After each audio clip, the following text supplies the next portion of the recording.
Daily serial హరిత. రచన కేతాయారమ్మ గారు. నిన్నటి సంచిక తరువాయి. అనసూయమ్మ నిద్రలేచి మంగళసూత్రాలు కళ్ళకద్దుకుని భర్త పాదాలను స్పృశించి గడియారం వైపు చూసింది. 4:30 అయింది. రోజు ఆవిడికి టైంకి లేవడం అలవాటు. పొద్దెక్కితే అద్దెకొంపలో నీళ్లు దొరకవు, కొళాయిలు కట్టేస్తారు. పైగా సరిత స్కూల్ వేళకి వంట అవ్వదు. మంచం దిగి దేవుడి పటానికి నమస్కరించి సరిత మంచం వైపు చూసింది. అది ఖాళీగా ఉంది. ఈవిడగారు అప్పుడే లేచినట్టుంది. రోజు తను ఎన్నో మేలుకొలుపులు పాడితే కానీ లేవని మనిషి ఈరోజు ముందుగానే లేచింది. పరీక్షలు దగ్గర పడుతున్నాయి కదూ అని నవ్వుకుంది అనసూయమ్మ. ముఖం కడుక్కొని కాఫీ పెట్టడానికి వెళ్ళింది వంటింటి వైపు. అక్కడ లైట్ వెలుగుతున్న జాడ కనబడలేదు. ఈ పిల్ల వంటింట్లో కానీ నిద్రపోలేదు కదా అనుకుంటూ వెళ్ళి వంటింటి తాళం వేసుండడం గమనించింది. ఏమైంది సరిత అంటూ ఆశ్చర్యపోయింది. రోజు సరిత వంటింట్లోనే చదువుకుంటుంది.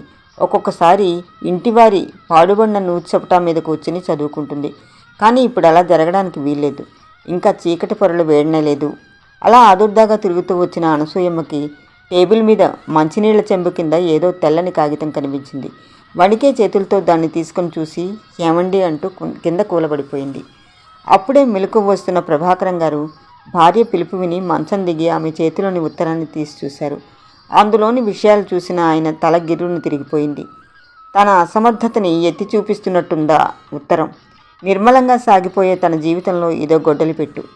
ఆయన నేత్రాలు అశ్రుపూరితాలయ్యాయి. భార్య ముఖం మీద నీళ్లు జల్లి లేవతీశారు. ఏమండి చూసారా సరిత ఏం చేసిందో అంటూ భర్త గుండెల్లో ముఖం దాచుకుంది అనసూయమ్మ. ప్రభాకరం గారు ఏమీ మాట్లాడలేకపోయారు. రోజు అది కావాలి ఇది కావాలి అని వేధించే సరిత ఇంతలో ఇంత పెద్దదైపోయిందా? ఆ పిల్లకి తనేం లోటు చేశాడు? పసితనం కూడా ఇంకా వీడని పిల్ల ఏమైపోతుందో? తమలాంటి మధ్యతరగతి వాళ్ళు అనుక్షణం పరువు మర్యాదల కోసమే పాకులాడతారు. కానీ అది ఇప్పుడు నాశనమైంది. ఉన్న ఒక్క కొడుకు అలా తయారయ్యాడు. ముక్కుపచ్చలారని సరిత ఇలా చేసింది. ఇక హరిత?